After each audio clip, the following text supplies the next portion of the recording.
Last week we covered the colonial period uh, when was composed of 13 British colonies from 1607, Jamestown, to 1776, the Declaration of Independence. And during that period, there was a Great Awakening in the middle decades of the 18th century, 1730 to 1750 roughly. And there were two major figures that were leaders in that revival. George Whitefield, who preached up and down the eastern seaboard, and Jonathan Edwards, who sort of channeled the revival in a solid theological direction. So those two men were sort of partners in being at the forefront of that Great Awakening. But as we move into the 1760s and 70s, the country is beginning to yearn for independence and having great tension with Britain over the Stamp Act and the Coercive Acts and over many other things. And so you would then enter into a 6.5-year brutal Revolutionary War from Lexington Green, where the first shots were fired in April of 74, until the surrender at Yorktown in October of 1781. So 6.5 years of a brutal civil war that sort of saps the energy of the nation. And again, it creates a spiritual vacuum. And these kinds of wars are always the worst, these civil wars, as it were. It was Americans against British, but it was also loyalists against patriots. So by the end of the 1700s, the spiritual atmosphere of now the United States of America is at a low ebb. And at all these times like this, whether in England or in America, really wherever God's people are, God is concerned about his church, and he's committed to his people. And he will move in with discipline, as well as with, if they're listening, revival and renewal. So in the early 1800s, really I've given the dates here of the Second Great Awakening, 1790 to 1850. It really starts after the Revolutionary War and the Constitutional Convention, and Washington is now president, and we have an emerging nation.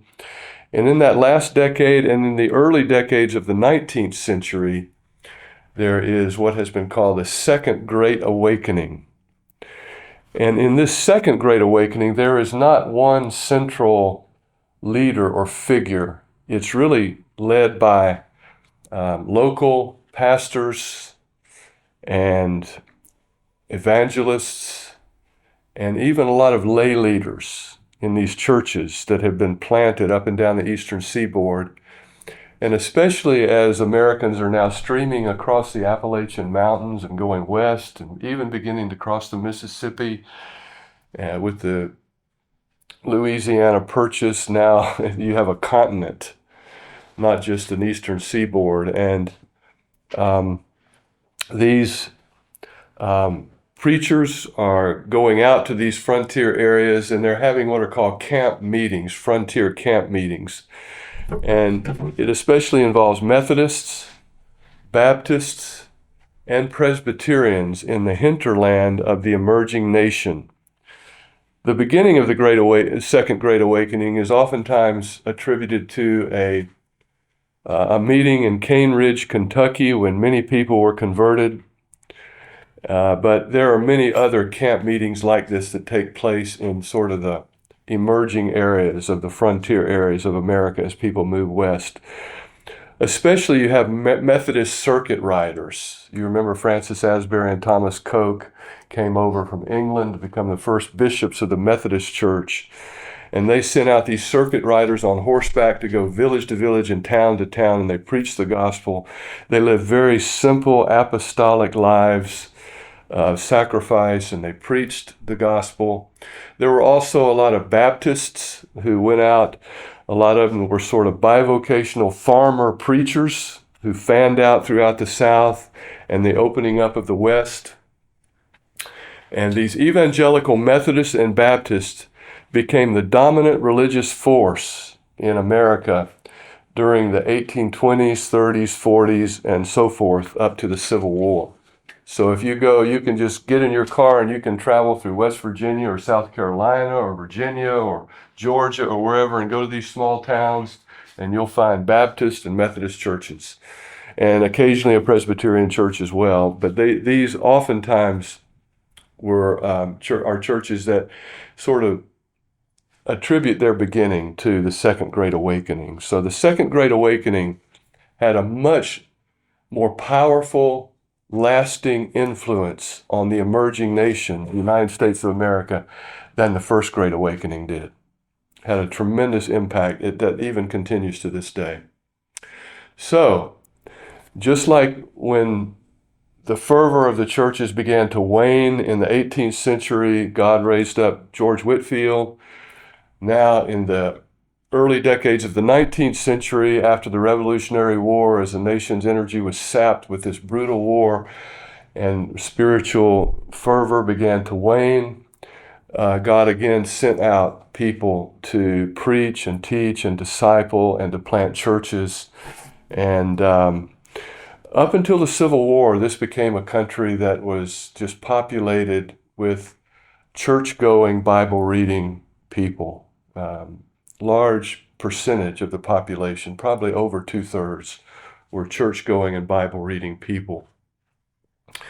Now, as we get to the latter years of the 19th century, there was also a very famous evangelist named Charles Grandison Finney, who had these outdoor mass crusades, tent meetings and revival meetings, and he preached the gospel. I don't know how many of you have studied the life of Charles Finney. He's a very interesting individual. He founded Oberlin College. He was a leader in the abolitionist movement to stop slavery. But he was the first large-scale pioneer mass evangelist with these crusades. And but he primarily was having these up in the cities in the Northeast, not so much out in the West.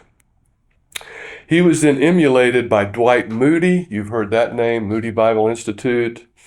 In the 20th century, Billy Sunday, and ultimately, we know most of all, Billy Graham. So going back to Finney, Moody, Sunday, Graham, and many other lesser figures, America has sort of a tradition of these crusades, evangelistic crusades, where churches are brought together and invite people. And of course, Billy Graham is the one who's most known and probably has had the greatest widespread impact because media was really coming in at that point, and he was on television and all that in the 1950s, 60s, 70s on up.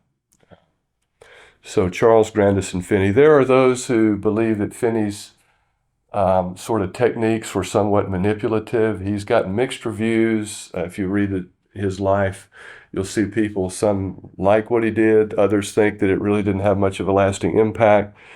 But certainly Moody, Sunday, and Graham did have a tremendous impact in certain parts of the country. The other person I want to mention during this period, in the early 1800s, is a man named Richard Allen. His is a life that's really worth studying. He was a slave in Delaware. And in about 1810, 1809, 1810, right there, he was one of the slaves where his master allowed him to learn to read and write. There were many slaves that did not want many slave owners that did not want their slaves to read and write because they might rebel. But there were some that were more benign and more kind masters, although slavery is a terrible institution. they did allow them to learn to read and write. And he learned really to read and write, especially the Bible. And he was radically converted to faith in Christ. And he led his master to Christ. And his master then freed him as a result of that. He realized, I cannot hold slaves anymore as a Christian. For one of the rare examples of that.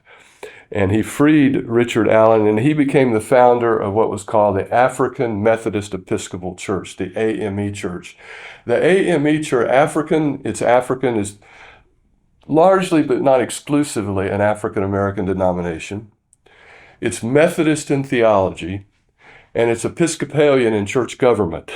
So it's the AME, African Methodist Episcopal Church. It's the largest black denomination in the South. Very large denomination. You may not know that, but there are AME churches all over the South. I had many AME students in my classes over the years at Columbia Biblical Seminary where I taught. And they loved the Word of God, and they loved their communities. And a lot of the pastors are some of my former students of these churches, especially in South and North Carolina. So the AME denomination. June 17th, 2015. You know what happened June 17th, 2015? You'll remember when I tell you, a young man walked into a Bible study that was taking place on Wednesday night at the Emmanuel AME Church in Charleston, an old historical church. There was about 12, 15 African American believers there having Bible study, being led by their pastor. He walked in, had his backpack, sat down with them. They thought he was joining them, so they gave him a Bible and welcomed him. About halfway through the Bible study, he pulled out his gun and shot 9 of them dead, including the pastor. Shot the pastor in the head. That was a moment when we were living in South Carolina. South Carolina has a long history of racial tension. Long history. Charleston especially. And we wondered, is there going to be race riots? What's going to happen?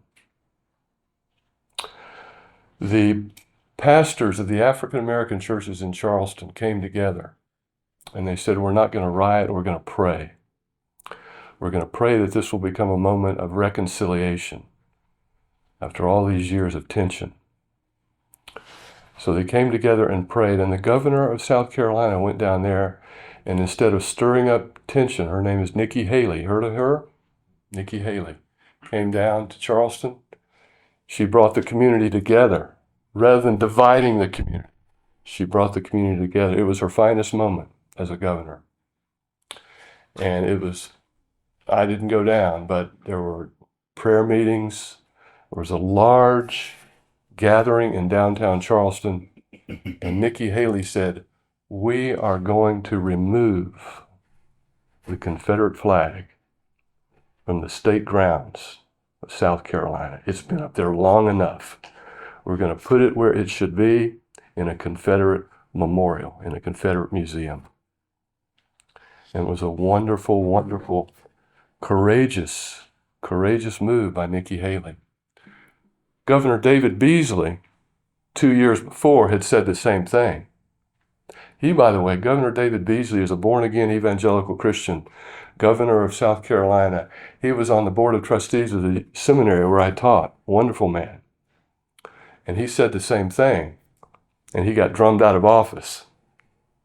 But through this terrible, tragic event, the murder of these black believers in their church having a Bible study, there was a reconciliation and a renewal of the relationship between the black and white churches in Charleston. It was a wonderful, wonderful good that came out of a terrible tragedy.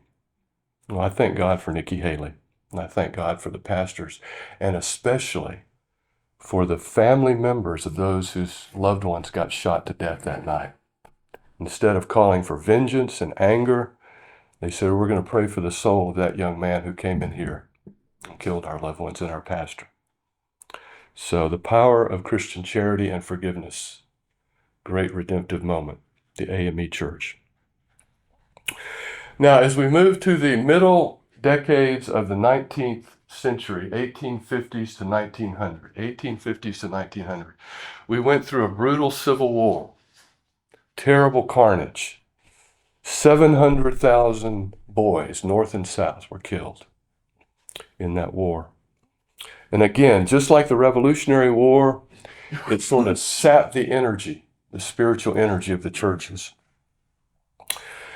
And by the way, I want to start today by asking you a trivia question. Ask you a trivia question.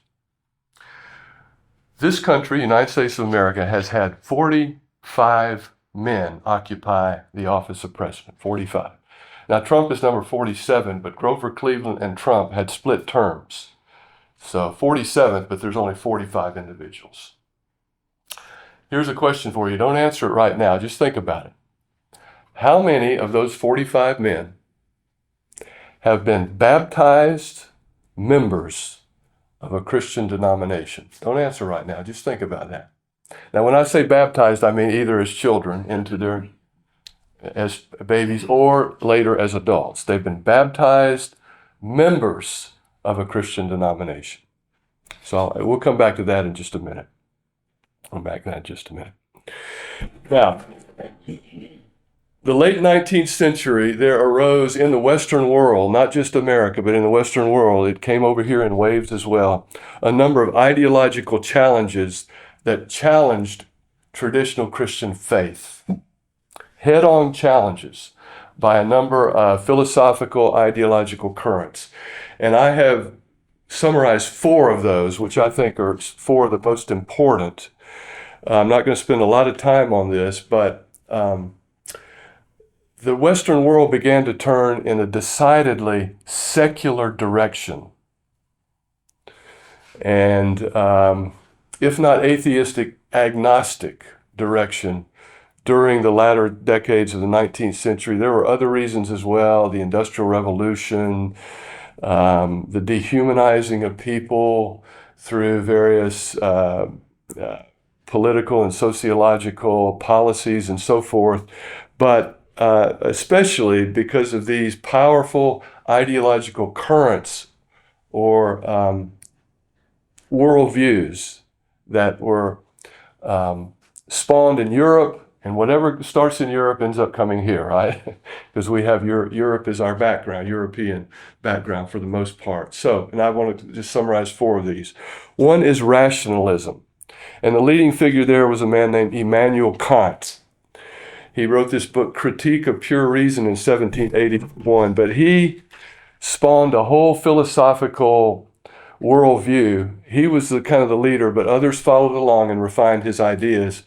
And his basic postulate is this: human reason, not divine revelation, is the only way to know truth.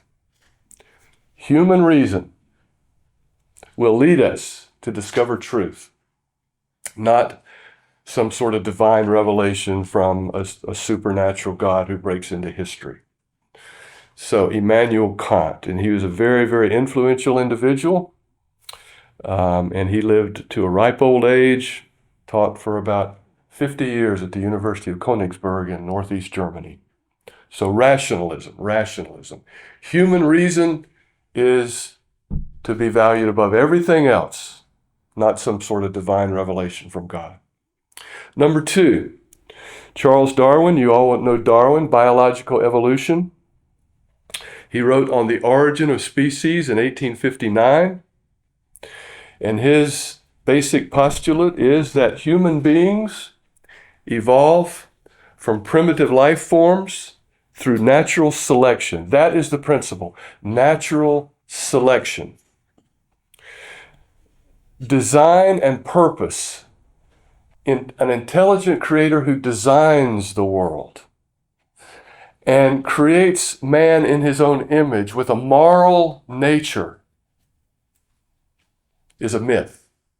Rather, life is random and it's a struggle and ultimately a impersonal principle of natural selection determines everything, essentially survival of the fittest. He later wrote a book, The Descent of Man, in which he took it further, and now he argues that human beings are descended from primates, from primitive life forms, monkeys, and then man. So that's Charles Darwin. Very, very influential. I grew up in the public school system. I was marinated in Darwinian evolution growing up. Did not grow up in a Christian family. We'll come back to him in just a moment. Thirdly, Karl Marx. Everybody know Karl Marx, right? Dialectical materialism, very influential. He wrote his book, The Communist Manifesto, and later Das Kapital, Capitalism, 1848 and into the 1860s and 70s. You have his life's dates there, 1818 to 1883. His basic argument is economic and class forces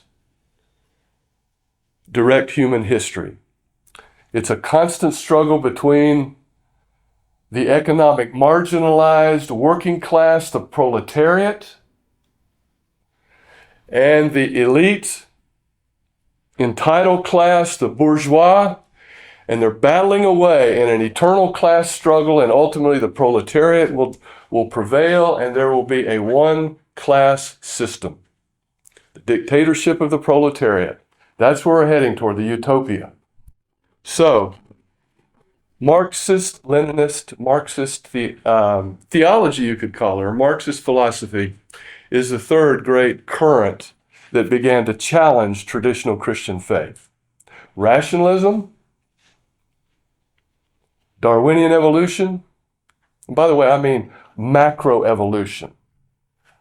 I hold to microevolution. I believe there's a lot of changes in the species that take place because of ecological, environmental factors. Species adapt. But Darwin took it much, much farther than that, to macroevolution, that we are descended from primates and that life is ultimately, human beings are ultimately the result of this random, impersonal force called natural selection. And then finally, nihilism.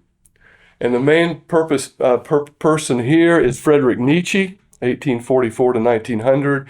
He wrote this book, Thus Spoke Zarathustra, in which he elevates what he calls the Übermensch, the Superman. And his basic thesis is the strong who can will their way to power will dominate human history.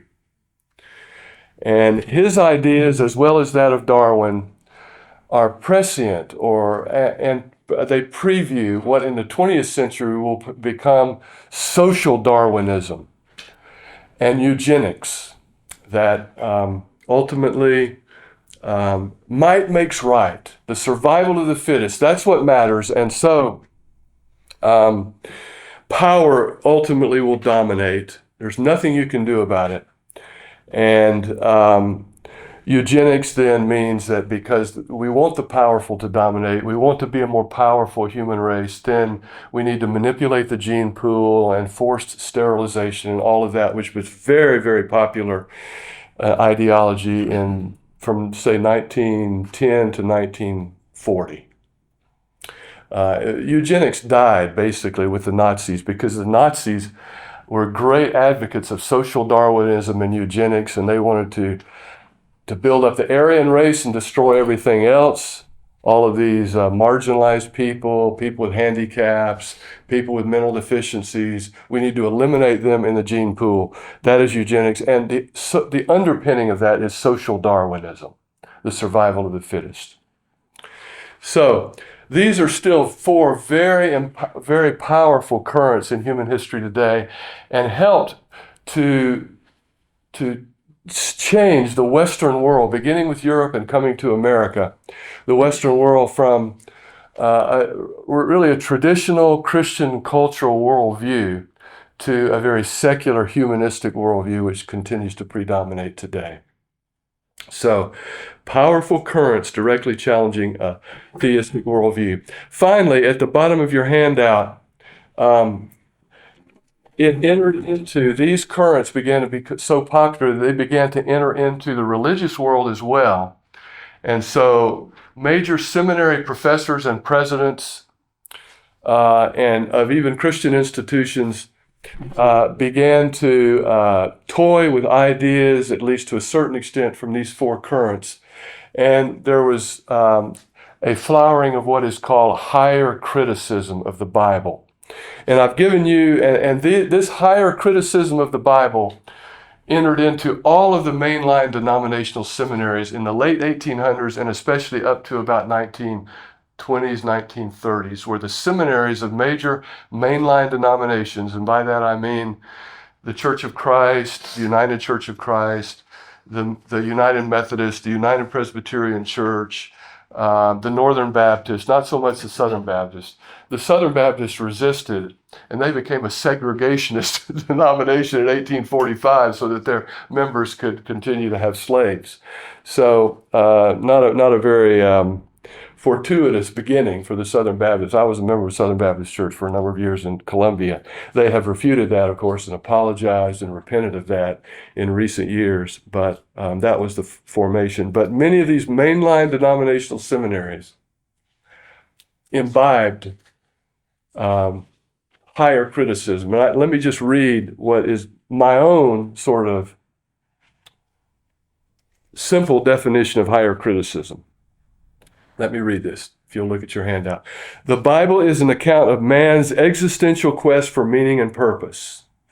The Old Testament is comprised of creation myths, legendary and semi-factual stories of ancient heroes combined with practical wisdom and prophetic fervor.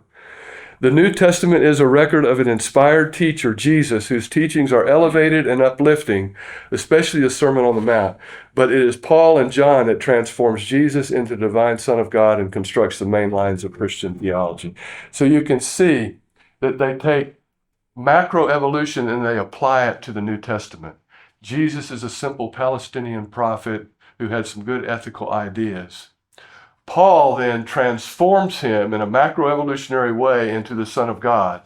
And then John takes it even further and transforms the Son of God into the second person of the Trinity, the eternal pre-existent Son. So there's a macroevolutionary development from one stage to another. That is higher criticism, and it's become very, very popular in most of the mainline denominational seminaries. Let me just give you some names. Friedrich Schleiermacher is one of the pioneers of this, Ferdinand Christian Bauer, and especially Rudolf Bultmann. I've read a lot of Bultmann over the years. Let me say this, though, too. What's been really wonderful in the last, 50 to 75 years is there have risen up, by God's grace, a number of very gifted evangelical Bible-believing theologians, not just pastors or preachers, but theologians who have studied at the finest universities in the world, Cambridge, Oxford, Harvard. I had several professors in seminary that had PhDs from Harvard at the finest university in the world and have become very, very fine advocates defending the historical reliability of the Scriptures.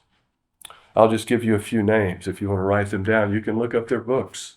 William Ramsey at Aberdeen University, a pioneering archaeologist in Asia Minor. Before William Ramsey, critical scholars, these higher critical scholars said Luke is a great theologian but a terrible historian. He doesn't know what he's doing.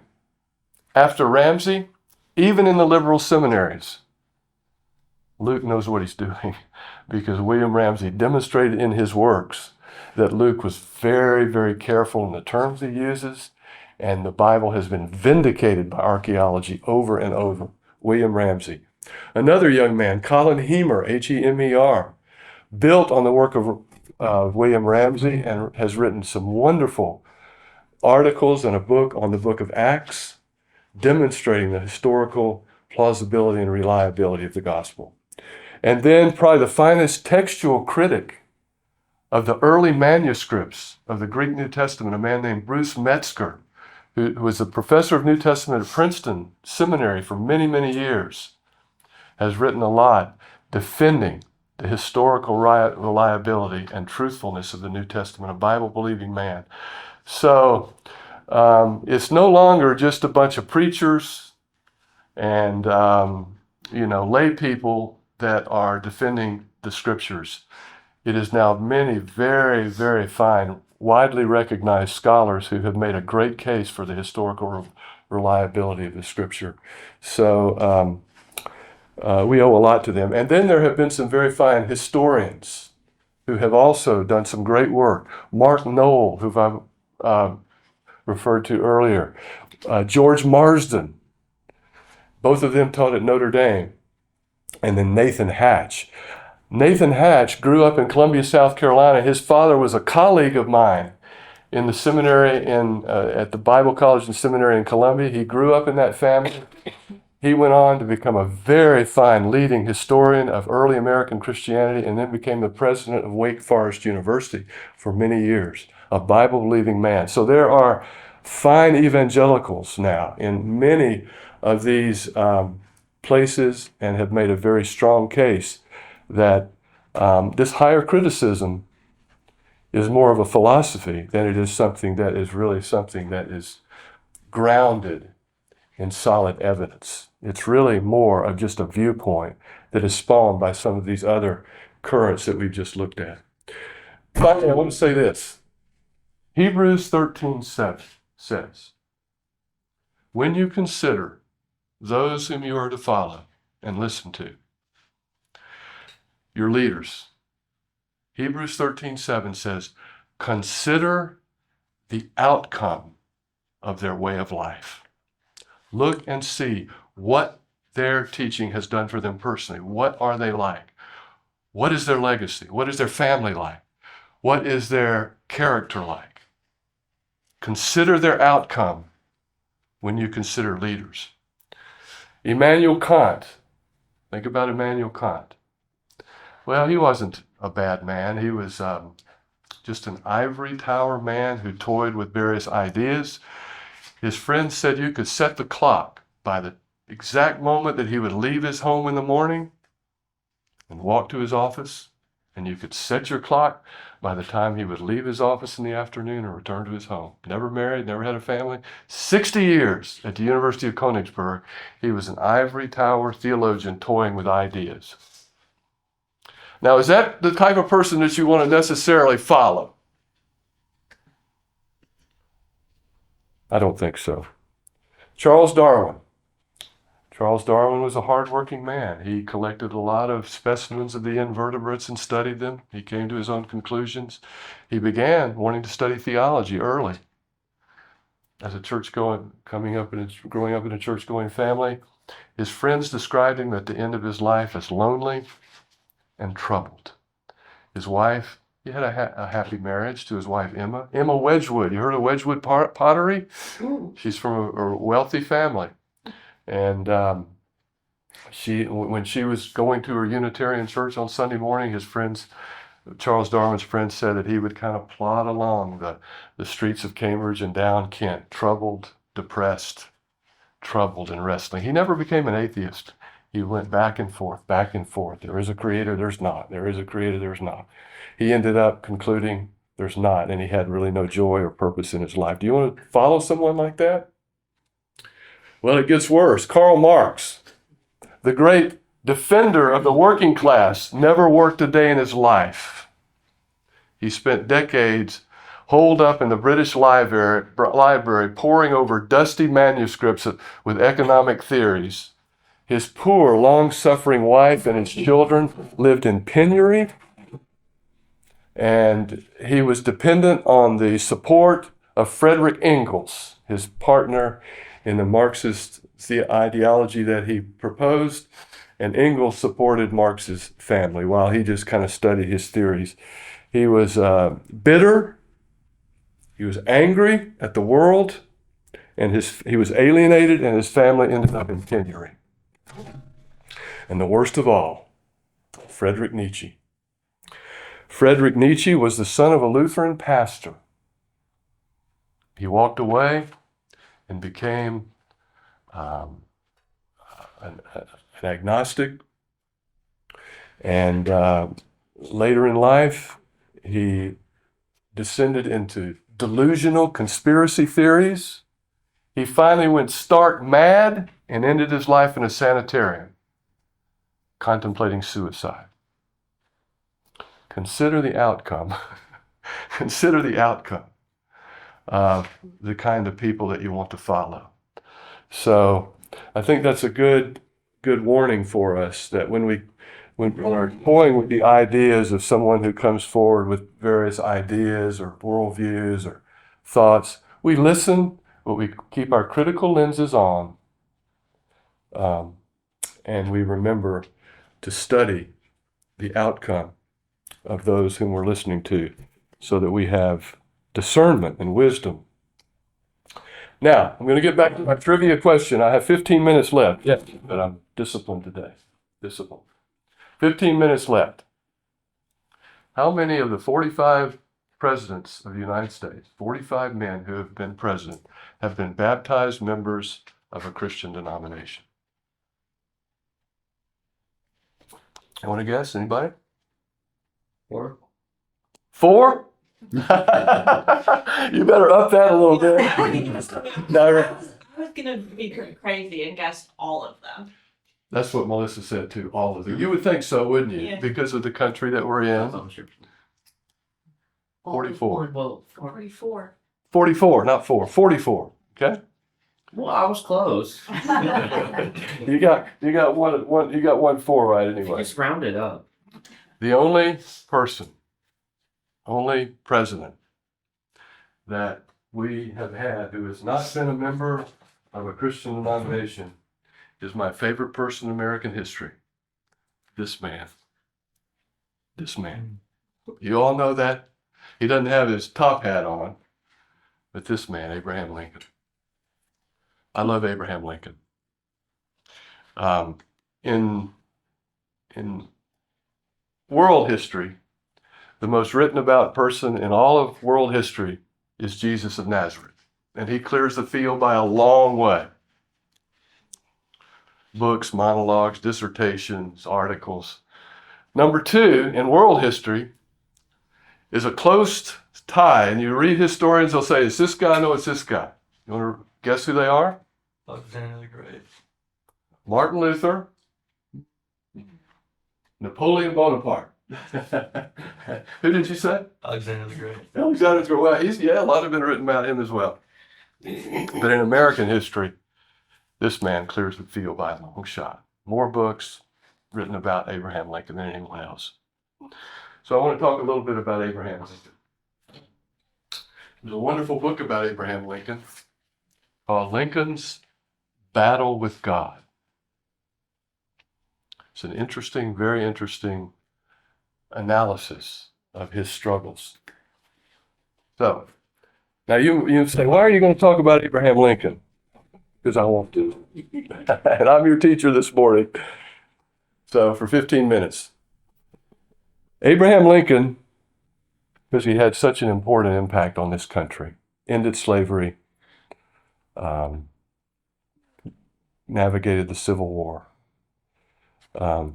He was born in 1809, in a log cabin in rural Kentucky, to a man named Thomas Lincoln. His father was what they called a hard shell Baptist. He was at church every time the door was open. But they called him the hard shell or very strict Baptist of the day in rural Kentucky. He was very harsh, dogmatic. He liberally applied corporal discipline to young Abraham, their oldest son, whenever he would not work the farm like he wanted him to. His mother, Sarah, softened the home life, and Abraham was a sensitive boy, intellectual boy, and she died when he was 9 years old. So he was now left with his sister and his father was hard on him. When he became a teenager, he really walked away from any kind of Christian teaching. He was so angry at his father, bitter at his father's treatment. And they had a lifelong struggle, although he writes a very tender letter to his stepsister when his father dies. They did reconcile.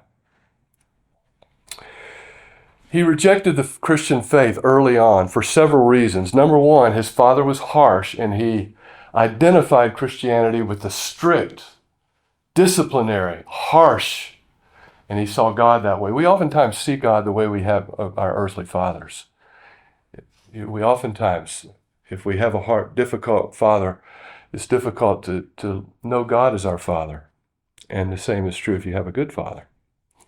He was also dragged off to these camp meetings. Remember the camp meetings in the Second Great Awakening? And they were oftentimes very emotional, strange, fire and brimstone preaching with all sorts of emotional outbreaks. And he heard and saw a lot of things that repelled him. He was not a kind of young boy that could be influenced that way. He was a very rational thinker. He loved to read. He was self-taught. He was an autodidact. He read the Bible. He read Pilgrim's Progress. He read Shakespeare very early in life and memorized large sections of it. His father would beat him when he found him under a tree reading, and he finally said, "I just can't get it out of the boy. He just keeps going back to those books." He also took several trips down to New Orleans and saw the cruelty of slavery, oftentimes the cruelty of Christian slave owners, and he was repelled by the hypocrisy of it. This cannot be true. So he walked away. He finally left home at the age of 22, had enough of the farm, and he moved to New Salem, Illinois, sort of a frontier town there in northwest Illinois. And from the age of 22 to 28, he lived there. He was first a clerk in a store, and then he did surveying work, and then he became a state senator, Illinois state senator. He was very eloquent and hardworking and ambitious, and he became known as the town infidel. I would not repeat some of the things that he said and did during those years. They were blasphemous. He prided himself on being one who could refute the Christian faith, refute the deity of Jesus, refute the truth of the Bible. And all of his friends said he would joyfully engage in conversation where he could refute these foolish Christians that are going off to church. Finally, in 1837, he moved to the capital, Springfield, Illinois, where he would live the next 24 years until he was elected president. He married Mary Todd, a nominal Episcopalian, at the age of 33 in 1842, and they had 4 sons. During these years, things began to change for him. Number one, his son Eddie died at the age of 3 of tuberculosis.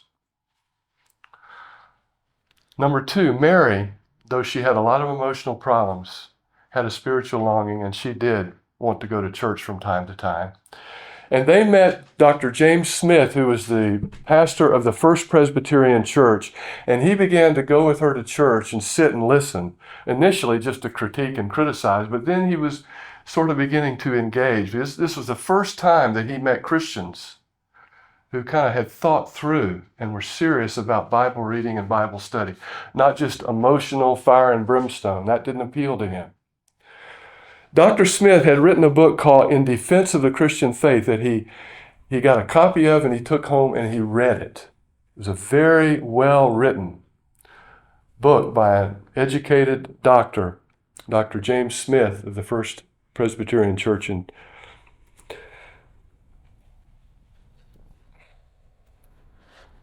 his second son, Eddie, died in 1850, as I just mentioned. They had 2 more sons. And his attitude began to change. He began to say, well, maybe I was too harsh. Maybe I overreacted. And he began to consider Christianity. Though he made no profession, remember, never baptized, never joined a church till the day he died. November 6, 1860, he is elected President of the United States. April 1861, Fort Sumter. A month after he's inaugurated, the Civil War. Halfway through his term as president, his beloved son Willie, at the age of 11, dies of typhoid fever. It crushes him, and Mary becomes unhinged. It's her second son to die. During this time, when he became president, he decided he and Mary were going to go to church in Washington. Everyone told him, you need to go to the First Presbyterian Church. That's where all the shakers and movers are. You can network and you can build your political base. That's where a lot of the earlier presidents had gone. He said, no, I get politics all week. When I go to church, I want to hear gospel. So he went. The pastor there was a wonderful preacher, a man named Dr. Phineas Gurley. Huh? What church? New York Avenue Presbyterian Church instead of the First Presbyterian. He went to a medium-sized church, pastored by Dr. Phineas Gurley. When Willie died, he and Mary were just distraught, but they asked Gurley to preach the sermon. A large group gathered in the East Room of the White House. The East Room's now been demolished. Have you seen that? In the East Room of the White House. And he preached a sermon taken from Mark 7:37, where it was said of Jesus, he doeth all things well. King James, he doeth all things well. And here is how he closed his sermon. 30-minute sermon, these were the final words. Only let us bow in his presence with a humble and teachable spirit. Let us be still and know that he is God. Let us acknowledge his hand and hear his voice, and inquire after his will, and seek his Holy Spirit as our counselor and guide. And in the end, all will be well. In his light shall we see light. By his grace our sorrows will be sanctified. They will be made a blessing to our souls, and by we shall have occasion to say with blended gratitude and rejoicing, it is good for us that we have been afflicted. Courageous sermon by Phineas Gurley on the death of Willie. Lincoln and Mary asked for a manuscript of the sermon. They went home and Lincoln read it over and over and over again. During these years in the White House, he attended regularly. He and Mary rented a pew. That's what they used to do. Rented a pew up in the front left-hand corner of the church. And he even attended Thursday night prayer meetings. But because it drew attention to himself when he came, he sat in the pastor's office and listened and participated in those prayers. Dr. Gurley has written memoirs about his relationship with Abraham Lincoln, who oftentimes called him to the White House to have long conversations about life and death. Remember, he's navigating a terrible civil war with long lists of casualties coming in from Shiloh and Antietam and Cold Harbor. Terrible carnage. And he's having to navigate that. And Gurley says in his memoirs, he says, I am confident that Abraham Lincoln came to know the Savior in a personal way. And he implies and is hoping that on Good Friday of 1865, Easter Sunday of 1865, it's good to have a wife that keeps me straight. She's saved me 1,000 times in the past. The Lord looked down on me and said, that boy needs help, and he gave me. So anyway, where was I? Yeah, he said on the Easter Sunday that he was going to come forward and confess faith and put himself forward for membership. But he was assassinated on Good Friday. His second inaugural address. Now I'm going to close with this. Second inaugural address, just read a portion of it. And this is a marvelous book from the Library of Congress. All of his original writings and letters and speeches, the Gettysburg Address and so forth, written in his own hand on the left, a facsimile. And then it's a wonderful book. You can purchase it. You want to read Lincoln. I've read through it a number of times. Great volume. No inaugural has ever wrestled with the purpose of God in history based on Scripture as Abraham Lincoln did in that second inaugural. It is a speech that is worth pondering and reading over and over again. So I want to close with this. Remember now, this is given on, the second inaugural is given on March the 4th, 1865. Lee surrenders to Grant on April the 9th. And he's assassinated on April the 14th. So 5 weeks later, after this inaugural address. The war's not over yet, but it's almost over. Both the North and South read the same Bible and pray to the same God. Each one invokes his aid against the other. It may seem strange that any men should dare to ask a just God's assistance in wringing their bread from the sweat of other men's faces. But let us judge not, that we be not judged. Matthew 7:1. The prayers of both could not be answered. That of neither has been answered fully. The Almighty has his own purposes. Woe unto the world because of offenses. For it must needs be that offenses come, but woe to that man by whom the offense cometh. Matthew 18:7. If we shall suppose that American slavery is one of those offenses which, in the providence of God, must needs come, but which, having continued through his appointed time, he now wills to remove, and that he gives to both North and South this terrible war, as the woe due to those by whom the offense came, shall we discern, therefore, any departure from those divine attributes which the believers in a living God always ascribe to him? Fondly do we hope, fervently do we pray, that this mighty scourge of war may speedily pass away.